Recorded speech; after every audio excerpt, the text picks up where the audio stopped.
Hello guys, I'm Nirjat from IIT Delhi. I'm in my 7th semester in electrical engineering, and in this video we will talk about symmetrical components, which is a very important topic in power engineering. We will see why. So symmetrical components are used to understand unsymmetrical faults, right? तो unsymmetrical faults, as the name suggests, उसमें कुछ unsymmetrical चीजें होते हैं. So now since it is easier to deal with symmetrical voltages and currents, तो we will see what we mean by symmetrical. तो इसीलिए symmetrical component में ब्रेक करके वी एनालाइज द थिंग. ठीक है, तो टॉपिक बहुत ही इंपॉर्टेंट है गेट यूपीएससी ये सब कॉम्पिटिटिव एग्जाम्स के लिए. एंड पावर इंडस्ट्री में सिमेट्रिकल फॉल्ट्स बहुत ही यूज होता है फॉल्ट सिचुएशन एनालाइज करने में. तो लेट्स सी क्या होता है. तो मान लो आपके पास कोई अनबैलेंस्ड फेजर है. तो फेजर आप समझते हो.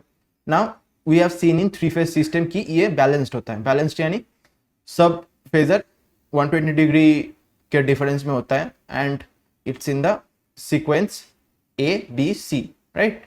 तो ऐसे एंटी क्लॉकवाइज रोटेट करता है फेजर एंड ए के बाद बी आता है, बी के बाद सी आता है एंड उसके बीच में 120 डिग्री का एंगल होता है एंड सबका मैग्नीट्यूड सेम होता है.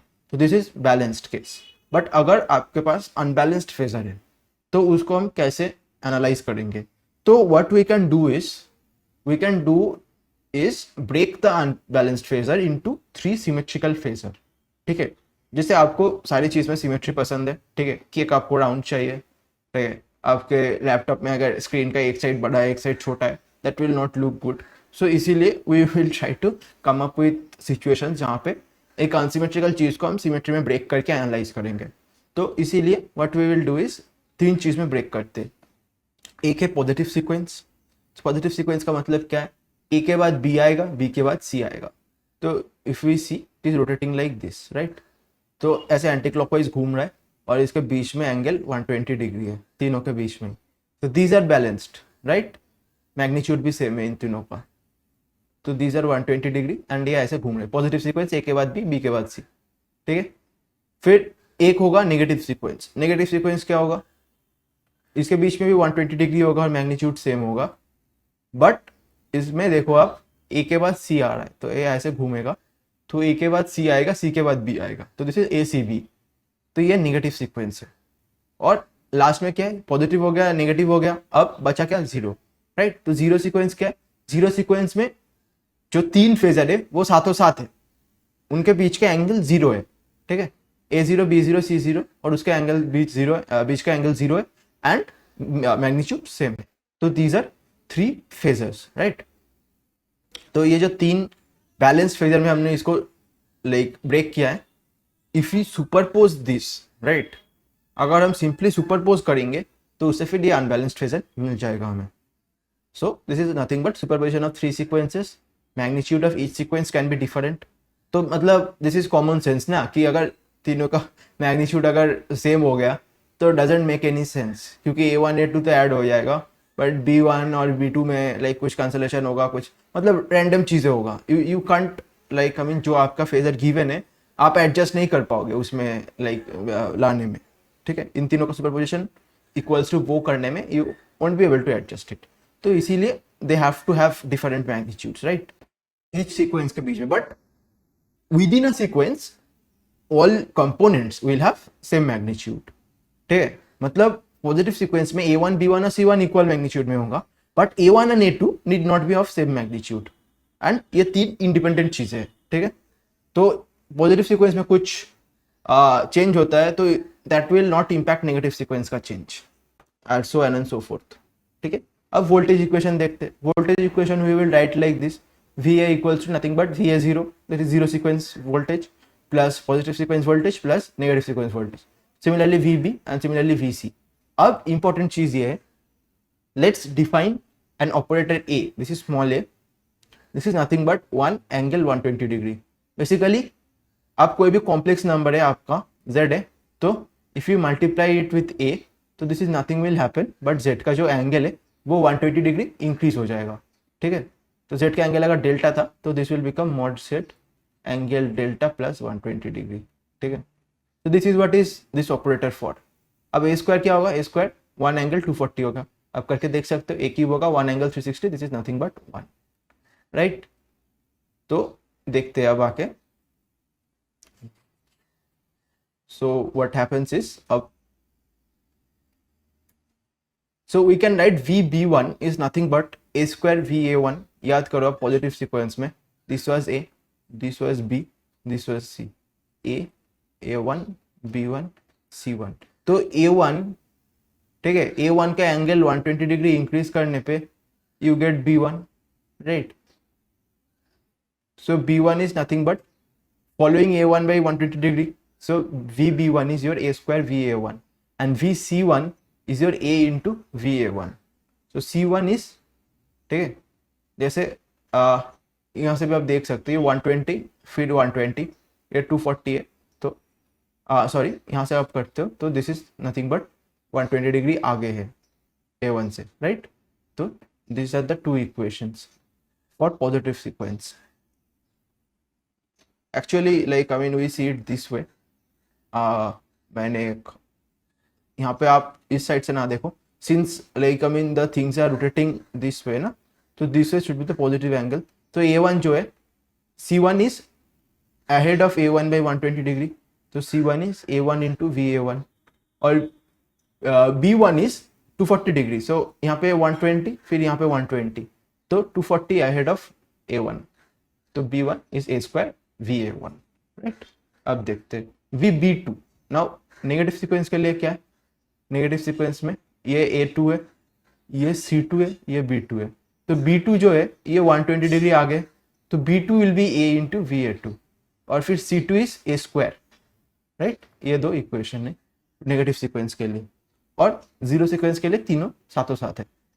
So now these three equations we will replace here, we will use it here.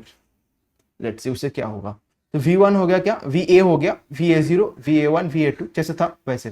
But VB के केस में we will replace VB0 VB1 and VB2 with VA1 A0 A1 and A2 साथ में ये operator A, right? तो VA0 तो VB0 is equal to VA0 replace कर दिया. अब VB1 इज हियर, देखो VB1 is nothing but your A square VA1, तो A square VA1 and similarly VB2 is here, this is your A VA2, so and VC is similarly. तो इसको अगर देखते हो तो इसमें भी VA0 A1 A2 है, इसमें भी है, इसमें भी है, तो इसको हम देखो ऐसे लिख सकते हैं, right? This is matrix equation. अगर आप देखते हो तो VA is nothing but 1 into VA0 plus 1 into VA1 plus 1 into VA2, right? ये इक्वेशन बन जाता है. फिर VB देखो 1 into VA0 plus A square into VA1, A square into VA1 है, into plus A into VA2, right? तो VB का बन गया और VC का भी सेम बन जाएगा, आप करके देख सकते हो. तो this matrix equation is very important. We will call this matrix as A, capital A. So we will call this as capital A, ठीक है? और ये जो है these are your symmetrical components. तो जैसे हम वी वर टॉकिंग अबाउट, जैसे वी वर सेइंग कि we will break the unbalanced phasor into 3 symmetrical phasors, ठीक है? तो 3 बैलेंस्ड फेजर में ब्रेक करेंगे, तो वही बैलेंस्ड फेजर का ये वैल्यूड है, ये मैग्नीट्यूड्स है, राइट? VA0 VA1 और VA2 ये हमें पता है, तो we get like what we were targeting for. So VA VB and VC are given to us. ये unbalanced फेजर से है, these are unbalanced फेजर का पार्ट है, राइट? और ये जो बैलेंस्ड 3 कंपोनेंट बनेगा उसका A वाला पार्ट है, ये balanced components. So let's see आगे क्या है. अब वोल्टेज एंड करंट इक्वेशन में आते हैं. तो दिस मैट्रिक्स जैसे मैंने कहा ये A है, तो A इनवर्स क्या होगा? A इनवर्स का वैल्यू ये होगा 1/3 इंटू दिस थिंग, जो कि आप देख सकते हो will also be 1/3 into A star. Why we are writing A star? A star यानी कॉन्जुगेट है, कॉम्प्लेक्स कॉन्जुगेट. तो इसका आपको बाद में पता चलेगा when we will go to power equations, but पहले देख लेते हैं. तो VABC इक्वल्स टू दिस, ये पिछले साइड में हमने देखा दिस इक्वेशन. तो इससे हमें ये वाला पार्ट निकालना है, this we want, right? This is given, this given, this need to find. So इसीलिए A इनवर्स कर दो बोथ साइड, तो ये कैंसिल हो जाएगा. You will get this in terms of this. So इसको आप इक्वेशन में ब्रेक करते हो तो ये 3 इक्वेशन बनेगा. A0 होगा आपका 1/3 ठीक है, दिस थिंग, हाँ यहाँ पे मैंने गलत लिख दिया, VB0 नहीं, this is your VA1 and this is VA2, right? So this is your first like zero component, this is your positive sequence वाला component, this is your negative sequence वाला component. तो तीनों का अगर आपको VA, VB, VC पता है तो using these three equations you can directly calculate, या मैट्रिक्स इक्वेशन यूज करके भी आप कैलकुलेट कर सकते हो, ठीक है? तो तीन सिमेट्रिकल कंपोनेंट का वैल्यू आ गया आपके पास. अब सिमिलरली करंट के लिए भी यही होगा, current will also follow similar equation. यहाँ पे भी मैंने गलत करा है, ये A1 होगा, ये A2 होगा, ठीक है? सो पावर इक्वेशंस अब देखते हैं. तो टोटल पावर क्या है? Total power is S equals to VA star, ये फेज 1 का पावर है, ये फेज बी का पावर है VB into IB star, and phase C का पावर है VC into IC star, right? ये आपको पता है, this are nothing but your VI star वाला जो फॉर्मूला होता है टोटल पावर का, ठीक है? सो इसको आप मैट्रिक्स फॉर्म में लिखोगे तो this is nothing but VA, VB, VC into ये वाला मैट्रिक्स, या रो मैट्रिक्स या कॉलम मैट्रिक्स, और उसके ऊपर स्टार है, दिस इज योर कॉन्जुगेट. अब this thing is nothing but your A into V0, V1, V2, right? इसको लाइक ये जो V हमने देखा था, ये equation VA, VB, VC, this is nothing but your A times VA0, A0 को आप V0 लिख दो फिलहाल, V1 और V2, राइट? ये जो है, so this we saw, right? So what happens is,